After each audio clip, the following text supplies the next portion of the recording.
राजस्थानातील किल्ले आणि महाराष्ट्रातील किल्ले यांची तुलना नेहमीच केली जाते, तर ती होणारच. राजस्थानातले किल्ले हे अरवली पर्वतरांगेमध्ये आहेत, तर आपल्याकडे सह्याद्रीमध्ये आहेत.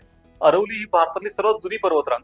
तिचं आता खूप सपाटीकरण झालंय, उंची कमी आहे आणि त्यामुळे मग त्यांना खूप जास्त प्रमाणामध्ये तटबंद्या, भिंती बांधाव्या लागल्या. तितकं काही करायची गरज सह्याद्रीमध्ये पडली नाही, कारण उत्तुंग कडे आहेत, बेलाग कडे आहेत आणि निवडक कन्स्ट्रक्शन करून सुद्धा काम होऊ शकत होतं. राजस्थानमध्ये तुलनेने कमी किल्ले आहेत, तर आपल्याकडे मात्र 350 किल्ल्यांची परंपरा आहे. खूप मोठ्या प्रमाणावर बांधकाम आहे. किंवा राजस्थानमध्ये रहिवासी किल्ले आहेत. म्हणजे काय, तर खूप मोठं शहर वरती असे किल्ल्यामध्ये लोक राहतात. तसं महाराष्ट्रात नाहीये. प्रामुख्याने लढाऊ लोक किल्ल्यावर राहतात आणि डिफेन्स म्हणजे बचावासाठी या किल्ल्यांचा वापर प्रामुख्याने होत असे. राजस्थानमध्ये प्रामुख्याने भुईकोट आणि डोंगरी किल्ले आहेत, तर आपल्याकडे डोंगरीही आहेत आणि समुद्री किल्ले पण आहेत.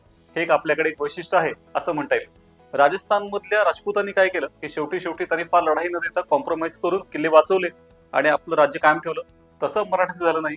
त्यांनी शेवटपर्यंत टिचून लढाई केली आणि त्यामुळे मराठ्यांचे किल्ले हे बऱ्याच प्रमाणात भग्न झाले आहेत. हे तितकंच खरं, नाही का?